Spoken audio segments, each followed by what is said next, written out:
1% of dudes rapping, they ain't nice as me. 98% ain't lived the same type of life as me. The judge gave me life and then they sent me where the life is be. That level 4 with depth and vice, the type of stuff they like to see. Two choices, fight or flee. I refuse to die a chump. I never been a mark, but damn, it's scary when that riot jump. I seen dudes cry, get pumped, and some sexually brutalized. Knew a dude who lost his life and he was only doing 5 year-long racial fights when homie all you do is ride. Lonely days and nights up in a hole causing suicide. From the moment you arrive, you see the Mexican mafia, AB skinheads with big giant swastikas, pro-black philosophers, the BGF, the Kumi, and Muslims who will murk you from the nation to the Sunni. That MS was loony, quick to ride up on they rival. Even Christians went to church, hide knives up in they Bible. Political and tribal, the Crips and Damus, the Long Beach, the Hubs and the Dubs and the Grooves, the IE, the Bakersfield, the Dago Pyrus, the hustlers quick to roll, the gangsters gon' move, whatever click. Say, what's cracking, YouTube? It's your boy 16 to life, and I'm back like I'm on a parole violation. Yard down! Now, for those of y'all that's new to my page, in 1994, I got arrested. I was eventually sentenced to 16 years plus life, and I served 24 years straight in the California prison system. Yeah, that's me gassing on that intro. And if you want to get that song, hit me up on my email, 16tolifemusic@gmail.com, and I'm going to give you the information on how to get it. Now, let's get right into today's video, man. So, I think I'm going to name this video 3 Attempted Murders, 1 Murder.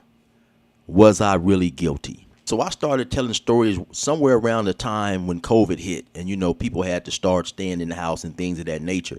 And fortunately for me, my channel just happened to take off. You know, I told a story one day, then I came back to check it, and it was like around 3,000 or 4,000 views. And so initially I thought that it was a story that I had told a couple of days ago, because before then my videos was just getting, you know, 400 or 500 views, 200 or 300 views. Then I came back and it had climbed to like 6,000 or 7,000 or whatever. Then I looked at it and I realized, well, damn, this is the video that I told today. And so then of course I just continued to tell my stories. Initially I stayed away from what I actually was charged with, but the more I'm telling my stories, of course individuals are curious, and they kept saying, hey man, why were you in jail? Why did you go to jail? Right? So after being asked so many times, eventually I just felt that, you know, they needed to know, because now I'm starting to get the feeling that they think that's due to me staying away from the reason I went to jail. I went to jail for some, you know, some dishonorable charges, right? And so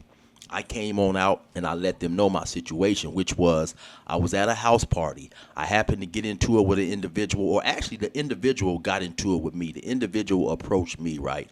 A gang member from another city. And after a small scuffle, you know, I whipped out the pistol and I started shooting, right? And in the course of me shooting, 3 individuals got shot. Right now, some people first and foremost might be wondering, because I remember a girl back then who, you know, I used to mess with a little bit in high school and stuff. And when she heard that I was caught up in that situation, she said, chill, why didn't you just fight him? You know, she said it like, you know, was you scary, or why didn't you just fight? Why didn't you just hit the dude? But in my mindset at that particular time, right, if you wasn't from Bannon, the city of Bannon, where I was from, if you was a quote unquote outsider, it don't matter who you was, you know, you wasn't gonna get no head of fight with me. Point period. You know, that it was what it was. Reason being is a very, very great friend of mine, Scotty Ware, and a couple of days before he had got shot, I was telling him, hey man, come on up to Montana, because when he got shot, I'm in Montana. And he said no, because he had a burglary charge that he wanted to go and take care of and get out the way, and he thought he was going to have to do some jail time, and he wanted to be in court and just knock that out the way. He didn't expect he was going to have to do much time. 2 or 3 days later, unfortunately, he got into it at a party. He was at a party, to my understanding, in Bannon. Some dudes was from out of town, some gang members, right, from a different rag. He confronted the dude. They get into it. They go outside. He's thinking they're getting ready to fight. The dude pulls a gun and shoots him and kills him. So anyway, fast forward again to this party. That's why when the situation transpired, that's why I chose to do what I did, right? Because in my mind, I'm not giving anybody action to do anything to me, right? And also, you know, one of the reasons that I initially, when I was telling my stories, I stayed away from the things that sent me to prison is because I didn't want to make it seem like I was being disrespectful to the individual who lost his life and especially his surviving family, right? Now that I'm older, I realize that death is so permanent and it is nothing to joke about. It is nothing to laugh about. And I am definitely regretful for my decisions, 100%, right? Also, though, 100%, I have to say this, right? And this is from the bottom of my heart. I also feel that, of course, the other individual played a part in everything that transpired for two reasons. One, because he approached me, right? And to my understanding, later on, when I read some statements that he had made to the police after this event all unfolded, he approached me because I was shooting down in an area down in an apartment complex known as the Meadowbrooks, you know. You know what? No, sorry about that. Keeping things 100. The dude, when he went to make statements, he told a lot of stuff. He was talking about me shooting in the Meadowbrooks, but he also mentioned when my homie and his cousin got into it. And I pulled out a gun and the police hit the corner, and so I gave the gun to one of my other homies or whatever. So I guess he was upset with me, I guess, because due to my propensity to pull guns out and shoot. So I don't know. It's crazy why he would even approach me right at the party if he's talking about all these things, right? But I honestly feel that some of that responsibility also fell on him because he was a gang member himself, right? And so he knew what it was, right? In terms of approaching another individual from another gang, right? That's not from the same side of the rag that you're from. But this is a message right here also to the younger individuals who may be listening, right? Because there are different levels of this stuff, right? You have some individuals who are more serious than others in relation to their gang banging, right? And so by this dude coming to a town, a smaller town that he probably considered not as tough as where he was from, he assumed that everybody was not as tough, right? And so once again, there are different degrees and different levels of seriousness when it comes to being in the streets. And it shows because after everything transpired between this individual and myself, he also did something that showed he was not serious about it because he went and he made statements to the police, right? This whole idea to do this video came about because I'm doing a reaction story on a friend of mine who I was locked up with. He was actually locked up for 17 years before his case was overturned, and he was sent back to the Los Angeles County Jail where he eventually gained his freedom. Without going too deep and messing up the upcoming story that I'm going to do, the case was overturned because there was a witness who testified against him who was a gang member, and they discovered that, you know, this gang member had lied and things of that nature, right? This is a very common occurrence that happens in gang-related shootings, right? You'll have, you know, because most times everybody who are caught up in these gang-related shootings are gang members or they are gang affiliated, right? And so if they're out there in the streets involved in nefarious activities, they don't necessarily have the morals and principles that a pastor may have, right? Not to say that pastors don't have bad principles and morals as well, right? But these individuals are at times offered deals, and even though they say we have a very good legal system, it's not 100% perfect, right? And what's the messed up thing about it is, so when you have two individuals who may be caught up for a crime, and the prosecutor wants to use individual A to help him out in his case, he can offer him a deal in relation to whatever criminal activities he may be caught up in, whatever legal predicaments he's facing, and say, okay, listen, man, you're facing 7 years in the penitentiary. If you testify, I'll give you 4 years probation. So now when you're dealing with an individual who already is out there selling drugs in his community, potentially shooting at people or whatever, do you think he's going to have any qualms about coming to court if he wants to get out bad enough and test the lion on somebody?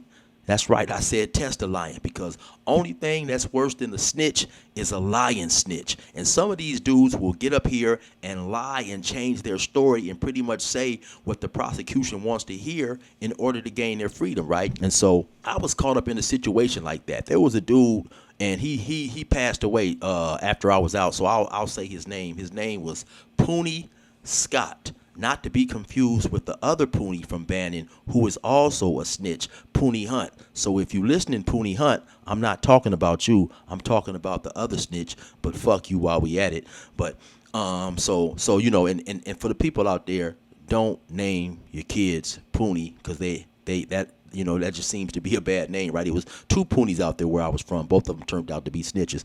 Anyway, moving forward. So we're not talking about you, Pooney Hunt, with your snitching ass. But anyway, so the police was making deals with this other Pooney Scott. Now, the other Pooney whose last name was Scott. Now, it's in that time period when I got locked up, I believe, you know, it was a bunch of murders going on that year, right? But so this other Pooney, he testified in 5 different murder cases, right? It seemed like every time a murder would happen, according to him, he would be sitting across the street smoking a cigarette, right? Now, Bannon is a small town, and so this is what this individual was doing. This dude he was on drugs. And so maybe after a murder would happen and he would hear about the details a week or two later, whenever he got down on his luck, he would call the police or whatever. He was on a little, weed tip deal or whatever they had and paid informant type thing. And he would say, hey, man, I got information about this shooting. I seen Chill do such and such and blah, blah, blah. Now, he had already got these activities from the smokers or just the word of what was going on. And so if the shooting happened down from the liquor store, he would just make his story up and place himself in somewhere close where he could see where he knew this shooting took place. So he would say, hey, man, I was across the street smoking a cigarette, so on and so forth. And so he never planned on coming to court and telling. His whole thing was when he would give this information, the police would then give him $100, $200-$300 or whatever they was giving him for the information that he was bringing them. Later on, when it was time for him to go to court, he tried to not come and all that type of stuff, and they did the whatever they call it, the hostile witness or whatever, and they contempt, when they hold you in contempt, and basically locked him up and made him come. Now, how I happen to find this information out is because I was charged with, in one particular shooting, 3 attempted murders, and then I went on the run because an individual in the course of me going on the run, an individual started informing and working with the police, the dude who I was attempting to shoot.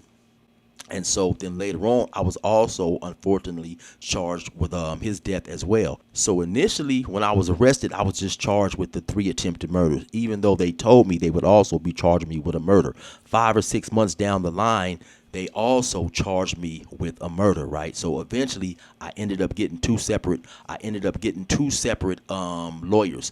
Initially, I had a public defender. When they charged me with the second murder, then I hired a private attorney for the 3 attempted murders. So legally speaking, the lawyer that I had, whose name was Lawrence Fate, was still assigned to my other case, even though I had hired a lawyer to represent me on the attempted murder. So periodically, when he had the time, he would drop in to the court proceedings and see how things was going on, right?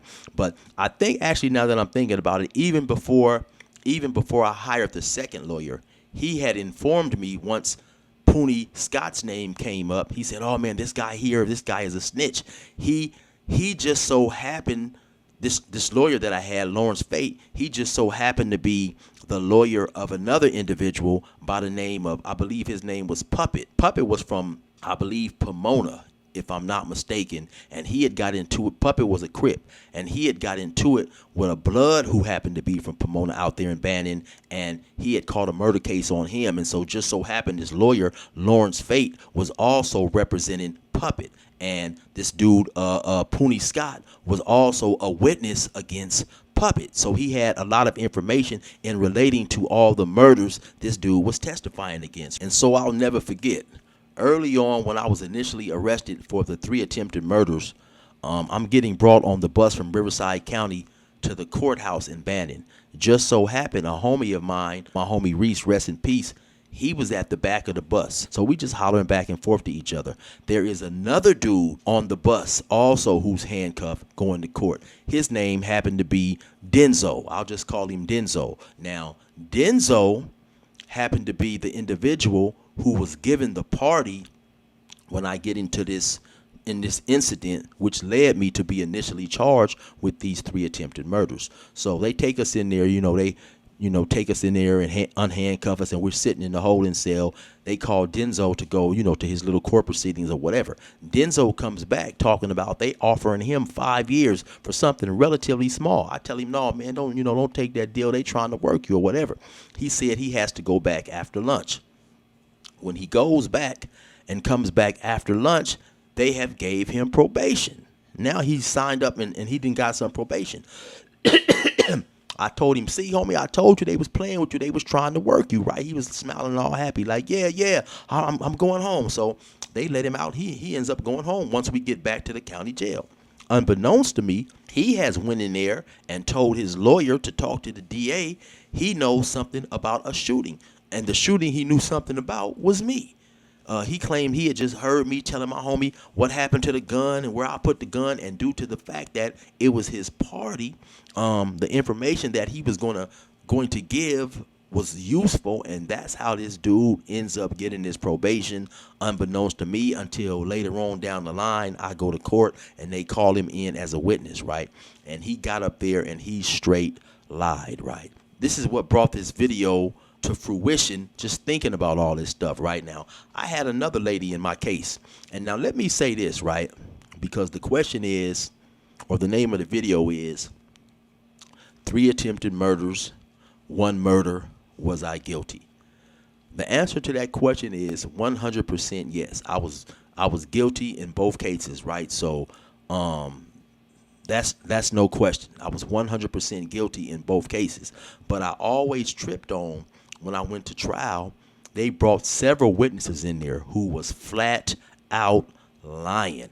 And the cold thing about it is, when you're sitting there and you have a witness before you who's flat out lying, but you really don't know why, how can you defend yourself against that, right? They had people who I grew up with just coming in there lying and saying all types of stuff, and I hadn't talked to this person in 6 or 7 years. But what the person did is, the person called the police department in the next city and said she had information in relating to a murder that had happened in Bannon. And then she told him that she heard me one night saying, everybody with this last name has to go and blah, blah, blah, which was a flat out lie, right? So she initially wasn't even trying to give her name, but the police officer that she's talking to, he's telling her, well, I'm not gonna, because she's saying, listen, I don't want to be involved in this. I'm just giving you guys, I'm trying to point you guys in the right direction. I don't want to come to court, none of that stuff. And she is repeatedly asking this police officer, can she be kept secret? He's telling her yes, but now he's asking her for her name. And she's saying, well, why do you need my name if I'm going to be kept, if all this is going to be kept secret? He's basically telling her, well, just for my reports. So when she says her name, he says, oh, I thought I recognized your voice. You had called and gave me information. I had 2 homies who was cousins around 17 and 19. They had got shot and killed. And she called and gave information on that situation as well. So she was another one who was calling WeTip, right? So when she says her name, he says, oh, I thought I recognized you, right? And so later on, when all this came out in trial, she went on to mention the reason she would call the police department in the neighboring city is because there were certain police officers who would go to what we coined as the neighborhood liquor store, and they would sit in there and talk with the owners of that neighborhood liquor store. And of course, these owners was real cool with a lot of our homies and this and that, and so she felt that they were sharing information and things like that, and so she was trying to protect her identity, so on and so forth, right? So once she came in and got on the stand, she admitted that all this was a lie, right? But She said she hadn't talked to me in years. But then, of course, the prosecutor got up there and tried to paint her as a scared witness due to the fact all these murders and shootings was going on out in Bannon. So now he's trying to paint a picture to the jury about she was initially being honest, and this is the reason she's backtracking, because now she's in front of this dude who's doing all these shootings and so forth. It's the prosecutor's job to get up there and make whoever his case is against look like an animal, and they are very good at it, and that's what they do. Like I said, once again, I am 100% guilty of all this stuff, right? So this is not the basis of this video, right? The basis of this video is basically, and I've thought about this often, is what's worse, sending an innocent person to jail or letting a guilty person go free? Let's just say a person who's guilty goes to trial, and the trial, for whatever reason, the jurors find him not guilty. What would be worse, right? Initially and eventually, I wind up going to trial for the 3 attempted murders when I get into it at the party, and 3 individuals are shot, right? And so eventually I'm found guilty of great bodily injury on an individual who got shot in the head.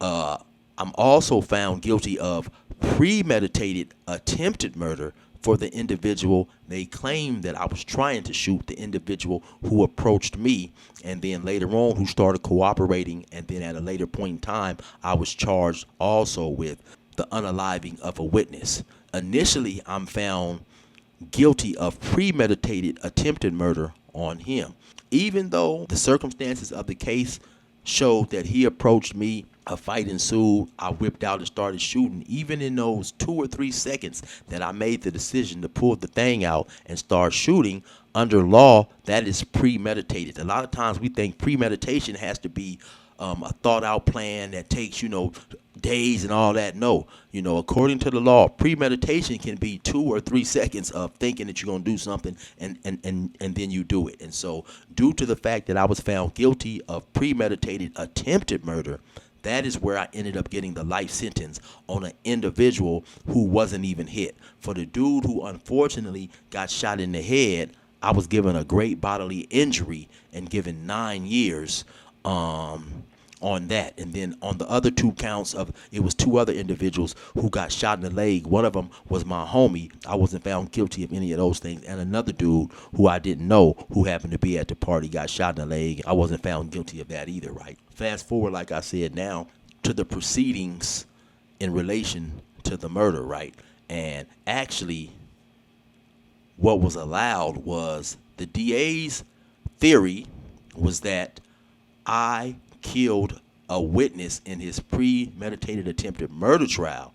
He needed to put information in front of the jury of how I made his witness unavailable, and that allowed him to present evidence of the murder. So basically, when we slide through all the legal mumbo jumbo, what he wanted to do, he wanted to present the evidence of a murder in front of the attempted murder jurors who had nothing to do with the actual guilty or not guilty of the murder. So basically what he really wanted to do was put all the negative evidence as possible in front of this jury so they would find me guilty. He brings forth a witness, right, who claimed that she saw the murder. Now, this witness, as the same way that I was 100% guilty, this witness was 100% lying. The shooting happens in these apartment complexes. Really, it's one way in and one way out, kind of like a gated community, right?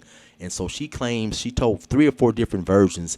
She was outside walking, then she's coming back from her friends playing cards. Her friend was at her house. It's 2 or 3 in the morning, right? And she doesn't initially, when the police asked her, did she see anything? She said no. 3 or 4 months later, she gets arrested for some warrants that she had, something to do with some fraud or something like that, right? And now suddenly she knows something about this murder. And so they take her down to the station because she's arrested for whatever fraud or whatever it is she committed. It was a crime of moral turpitude. I remember that because that was the first time that I had heard that term, right? When we went to trial. The DA, and I don't know why my lawyer agreed to this, the DA didn't want it known to the jury that she was arrested for a crime of moral turpitude. turpitude. So I guess in a nutshell, that is a crime that questions the honesty of an individual, or you know, something like that, right? So for whatever reason, my goofy lawyer agreed that would not be brought up. When that's something he never should agree to, because it points to her honesty or not in some situations, right? So anyway, this lying witness, whose name was Denise Miles, she was probably in her 30s, late 30s at the time. Now suddenly she knows something about this murder, right? And so she asked to speak to a detective, and they set her in a room. So now when they set her in a room, possibly the detective who was assigned to handle the murders, my picture is on the wall. Now at this time, I'm still on the run, because after the initial shooting, I went on the run for about a year. So they set her in this room, and she waits in there about 30 or 40 minutes, according to the court transcripts that I read, right, in relation to this incident. When the police walk through the door to talk to her about the murder, she blurts out, "That's him. That's him. That's the guy that I seen kill the victim," right? And so now what they do is they then put my picture in a 6-pack lineup, and she picks me out of the lineup. Well, yeah, bitch, because you've been staring at me the last 30, 40 minutes. Of course you know what I look like, because up to that point, she had never even seen me, right? So then she goes and she makes up this story about how she witnessed the murder. Now, at that time, I had a Cutlass. My Cutlass was light gray with a powder blue Phantom top. And so the police are basically trying to coerce her into saying, was this dude driving a Cutlass? But she said no, he was driving a 4-door primered Cadillac. You know, they're trying to push her toward the car that I'm driving, you know, so all this stuff will line up or whatever. But no, since she's lying and she's on drugs, she doesn't catch the hint, and she goes on her own little thing, right? So she says that she's walking, and like I said, she literally told 3 or 4 different stories. But one of the stories she told is that when she's walking back from this dude's house by the name of Ed, we're already deep down in these apartments, because like I said, it's one way in and one way out. We're chasing this dude up the street, and somebody screams out, "Hey, what happened to my fucking kilo?" So she's making it sound like it's a drug debt, right? And so this is when I know, when I read this is when I know that this broad is 100% lying, right? And so then she goes on to say how me and a couple of other dudes, and now keep in mind, by the time she's making this statement and she has got arrested, this crime has happened 5 or 6 months ago in the apartments that she did happen to live in. So she has had plenty of time to hear about this stuff, to get a story on it. She said the individual had came to her house many times before. She claimed that she knew him. So she had a lot of time to conjure up some bullshit and call the police, which she never ever did. She only revealed this story when she got pulled over or something, and she was arrested for these old warrants that she had. So now she says that, we chased the dude, and I shoot the dude with a big gun. Then I pass the gun to a friend. He walks over there and shoots the dude. And then he passes the gun to a friend, and he also shoots him. So we all shoot this dude with the same gun in the middle of these apartments, like we're out in the middle of Las Vegas, and we don't have a care in the world, and so my face was covered with a blue rag, right? So there is no way on earth she's seen my face, right? I had a blue rag on and a hat on, but she describes me, and then she makes up some descriptions about some other people, right? And so this is what happens, right? And this is a trip, because she told so many different stories. There is no doubt in my mind that the police, the prosecution, knew that she was lying, right? But in an attempt to get a conviction, he bypassed all that, right? He just painted her out to be this scared individual who was so nervous because she was sitting in front of an individual she had seen kill somebody.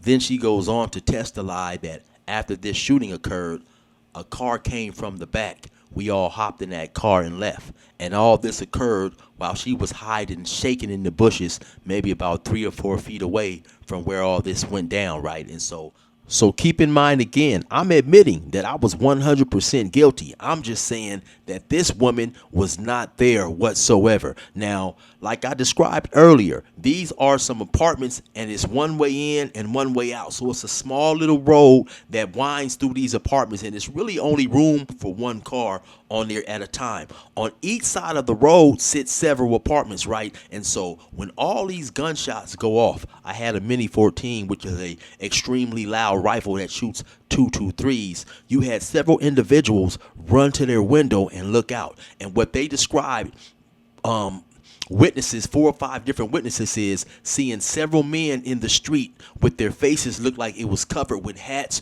or some type of rag or something, right? All these witnesses described this. Then they also described seeing us run and jump into a Ford station wagon and make a 3-point turn and get up out of there. Now, yes, I was in a Ford station wagon, right? So when they're asking this lady about this Ford station wagon, she says, no, she didn't see a Ford station wagon. She sticks to her guns saying that I was in a primered Cadillac.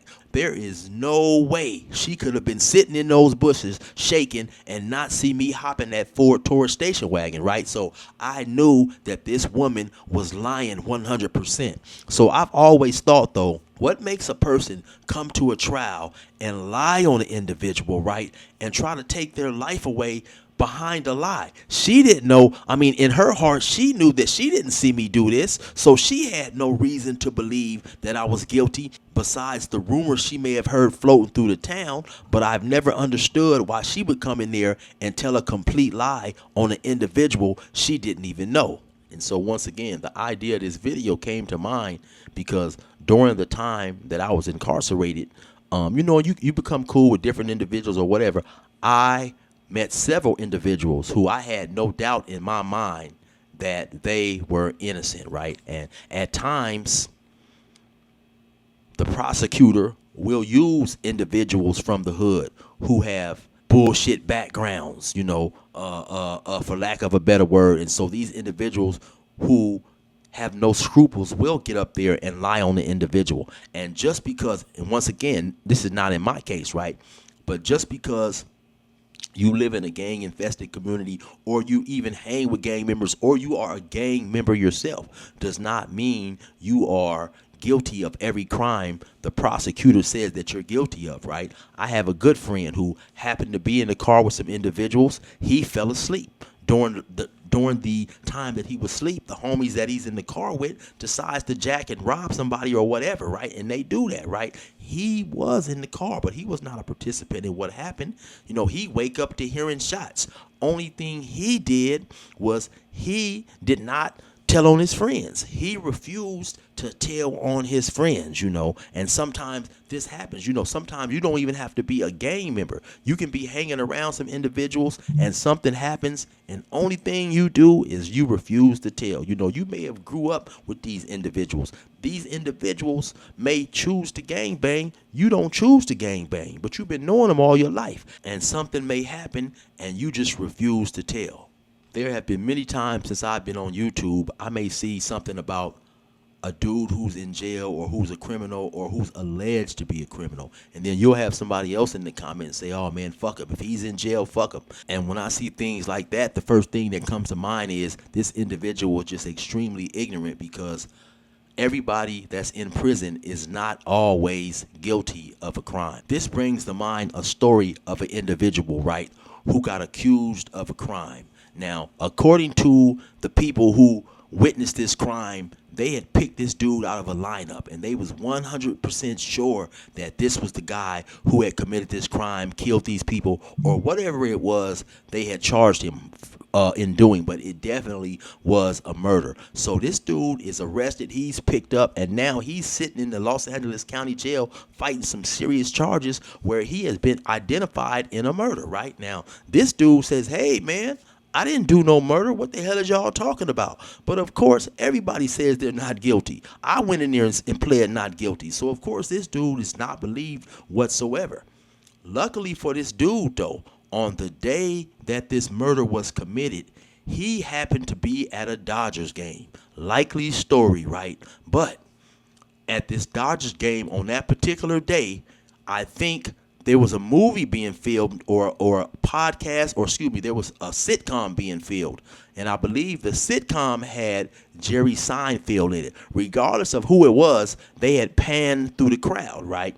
And so he told his lawyer this information, and his lawyer contacted the movie company or whatever, explained the situation, and asked if he could see, some of the film and stuff that they was doing filming that day, right? So they said, yeah, we was there at the Dodger game filming, and so they gave over, the tapes that they had of this, this situation, right? So the lawyer gets the tapes, he scans through the tapes, he goes through the tapes, days and days he goes through the tapes, or however long it takes, and one day he looks and he spots, and there is his client, just like he said, sitting at that Dodger game or whatever, right? And so it showed that he couldn't have committed the murder. So on his next court appearance, or however it went, he presented this information to the DA or whatever.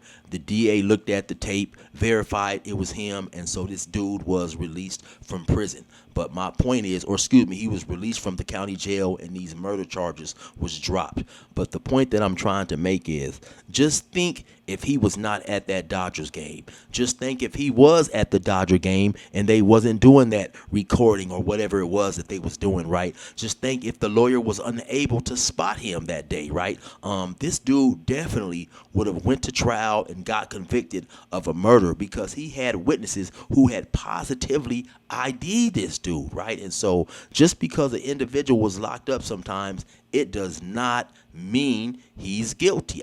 And so I can honestly say, right, that me just knowing that I was involved in a whole lot, when I was sentenced and I wound up with 16 years plus life, I was happy, because I know the things that I was involved in, I could have ended up with way more time than I did, right? A lot of individuals approach this street shit with a unrealistic mentality, right? I've ran across a lot of dudes who was out there doing a lot of work in the streets, right? And then when they get caught, they can't take the pressure, they can't accept it or whatever. It's all of a sudden now it's woe is me, why me, God, why me, God? Well, why you? Because you was out there killing motherfuckers, right? So like I said, once again, man, I'm blessed to be free. I feel that, very fortunate to be free, and I try to take advantage of my second chances.